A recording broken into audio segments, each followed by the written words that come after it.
கர்த்தருடைய பரிசுத்த நாமத்திற்கு மகிமை உண்டாவதாக. இன்றைய நாளிலும் சிறிது நேர தியானத்திற்காக எடுத்துக்கொண்ட வேத பகுதி 2 தீமோத்தேயு 2ஆம் அதிகாரம் 16வது வசனம்.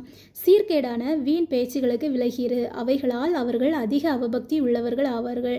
பிரியமானவர்களே, இங்கு தீமோத்தேயுவுக்கு அப்போஸ்தலனாகிய பவுல் இவ்வாறாக சொல்லுகிறாரு, சீர்கேடான வீண் பேச்சுகளுக்கு விலகிரு அப்படின்னு ஒரு ஆலோசனை கொடுக்குறார். பிரியமானவர்களே, நாமும் எதற்கு விலகி இருக்கணும்? வீண் பேச்சுகளுக்கு, வீண் வார்த்தைகளுக்கு விலகி இருக்கணும்.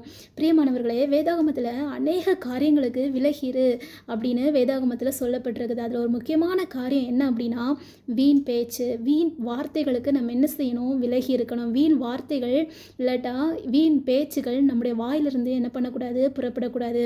வீண் பேச்சுகள்னு சொல்லும்போது அதில் பரியாச சொற்கள் அடங்கும், கெட்ட வார்த்தை அடங்கும், பிறரை தூஷிக்கிறது அடங்கும், துர்சாட்சி பரப்புகிறது அடங்கும், இன்னும் மற்றவங்களை குறித்து ஏளனமாக பேசுறது, சபிக்கிறது, இதெல்லாமே என்னதான்? வீண் வார்த்தைகள். நம்முடைய வாயிலிருந்து புறப்படுகிற வார்த்தைகள் எப்படிப்பட்ட வார்த்தைகளாக இருக்குது? கொஞ்சம் யோசிச்சு பாருங்க. சில பேர்கிட்ட நம்ம பேசியாச்சு அப்படின்னா அவங்களுடைய வாயிலிருந்து புறப்படுகிற வார்த்தைகள் எப்படி இருக்கும்னா, என்ன சாப்பிட்டீங்களா, இல்லாட்ட தண்ணி குடிச்சிங்களா, சர்ச்சுக்கு வரலையா, அப்படிலாம் பேசியாச்சு அப்படின்னா அவங்க வரும் அந்த ஏதாவது நம்ம ஒரு கொஸ்டின் கேட்குறோன்னா அதுக்கு வர்ற ரிப்ளை எப்படி வரும்? அந்த கெட்ட வார்த்தை போட்டுக்கிட்டு தான் அதுக்கு ஆமாம் நான் குடித்தேன், நான் தண்ணி குடித்தேன், இல்லாட்ட நான் சாப்பிட்டேன் அப்படின்னு வரும். அப்படிப்பட்ட ஜனங்கள் இன்னும் இருக்கிறாங்க. இன்னும் பார்த்தாச்சு அப்படின்னா சபிக்கிறது, எதுக்கெடுத்தாலும் சபிக்கிறது, எதுக்கெடுத்தாலும் பரியாசமான சொற்கள். இதில் என்ன பிரயோஜனம்? கொஞ்சம் யோசிச்சு பாருங்க. அதில் நமக்கு பிரயோஜனம் உண்டா? நம்முடைய ஆத்மாவுக்கு அது பிரயோஜனமாக இருக்குமா? இல்லாட்ட அதை கேட்குறவங்களுக்கு தான் அது பிரயோஜனமாக இருக்குமா? ஒருவேளை அந்த செகண்ட் உங்களுக்கு ஒருவேளை ஒரு சின்ன ஒரு சந்தோஷம் உண்டு பண்ணுமா இருக்கும். மற்றபடி உங்களுக்கு என்னது? மற்றபடி அது ஒரு பிரயோஜனமும் கிடையாது. அது பாவம். அது நமக்கு தலைக்கு மேலே என்னத்தை உண்டு பண்ணும்? பாவத்தை தான் நம்ம சம்பாதிக்கிறோம். கொஞ்சம் யோசிச்சு பாருங்க. நம்முடைய வாயிலிருந்து புறப்படுகிற வார்த்தைகள் எப்படிப்பட்ட வார்த்தைகளாக இருக்குது? அப்போது வீண் வார்த்தைகளுக்கு நம்ம என்ன செய்யணும்? விலகி இருக்கணும். ஒருவேளை நம்ம வீண் வார்த்தைகள் பேச மாட்டோம், ஆனால் நம்ம சுற்றி இருக்கிற ஜனங்கள் வீண் வார்த்தைகள் பேசுகிறவங்களா இருக்கலாம். நம்ம ஒரு இடத்துல இருக்கிறோம், நம்ம சுற்றி ஒரு 4 பேர் இருக்கிறாங்களா, அந்த 4 பேர் பேசுகிற வார்த்தைகள் பரியாச சொற்களாக இருக்கலாம், இல்லாட்டா மற்றவங்களை பற்றி குறை சொல்கிற இதாக இருக்கலாம், இன்னும் தூஷிக்கிற வார்த்தைகள் அவங்க பேசிகிட்டே இருக்கிறதா இருக்கலாம்.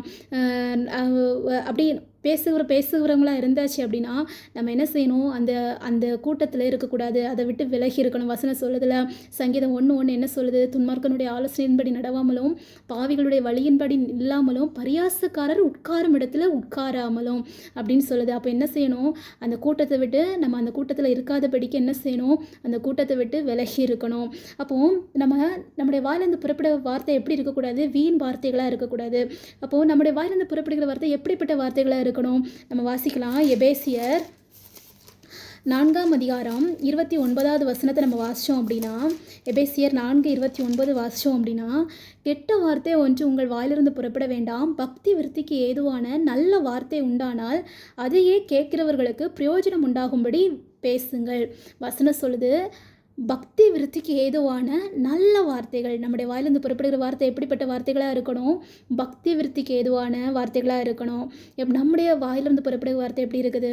கொஞ்சம் யோசிச்சு பாருங்கள். நம்ம வீண் வார்த்தைகளுக்கு பேசக்கூடாது, வீண் வார்த்தைகளுக்கு விலகி இருக்கக்கூடாது. நம்முடைய வாயிலிருந்து புறப்படுகிற வார்த்தை பக்தி விருத்திக்கு ஏதுவான வார்த்தைகளாக இருக்கணும். பிரியமானவர்களே, இந்த வீண் வார்த்தைகளை பேசின ஒரு கூட்டத்தை பற்றி வேதத்தில் சொல்லப்பட்டிருக்குது. அந்த கூட்டத்தை பற்றி நம்ம வாசிக்கலாம். தீத்து 1ஆம் அதிகாரம் 10வது வசனத்தை நம்ம பார்த்தோம் அப்படின்னா, அநேகர் விசேஷமாய் விருத்த சேதனம் உள்ளவர்கள் அடங்காதவர்களும் வீண் பேச்சுக்காரரும் மனதை மயக்குகிறவர்களுமா இருக்கிறார்கள்.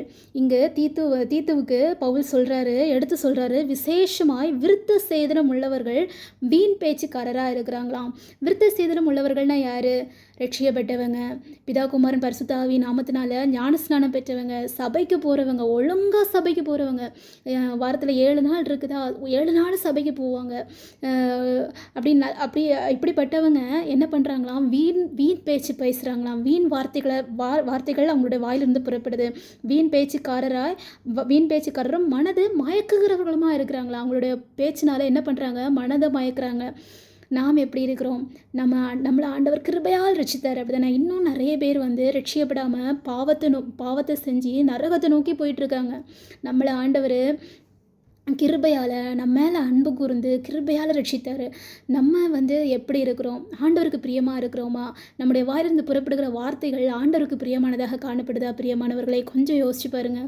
வசனம் சொல்லுதில்ல, 2 பேர் பேசுகிறத ஆண்டவர் உற்று கவனிப்பார். ஆகாயத்து பறவைகள் அந்த செய்தியை கொண்டு செல்லுமா, மேலே கொண்டு செல்லுமா.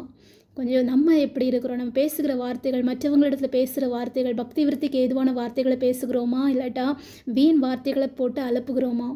பேசுகிறோமா? கொஞ்சம் யோசிச்சு பாருங்கள். பிரியமானவர்களே, நம்ம இன்னைக்கு நம்ம பார்த்தபடி தியானித்தபடி வீண் வார்த்தைகளுக்கு நம்ம விலகி நம்ம நம்முடைய வார்த்தைகள் பக்தி விருத்திக்கு ஏதுவான வார்த்தைகளாக இருக்கட்டும். கர்த்தர் தாமே இந்த வார்த்தையின்படி உங்களை ஆசீர்வதிப்பாராக. ஆமேன்.